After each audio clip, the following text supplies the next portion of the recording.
עשיתי בליבי בנשמתי, אם האמונה מוצלחת אז היא תביא לך קצת נחת. גם אם החיים קשים אנחנו לא מתייאשים, עם חיוך על האופי העולם יחזיר בלי טופי. ועכשיו כולם לשיר ולעלות את האוויר.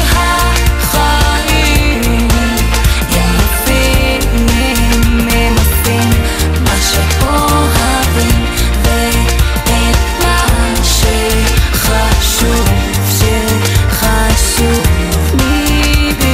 מבפנים. תהיה אתה עם עצמך, לא אל תפחד, תיקח יוזמה. ואם אתה נושא תפילה ורק אתה יודע שאם תפתח קצת את הלב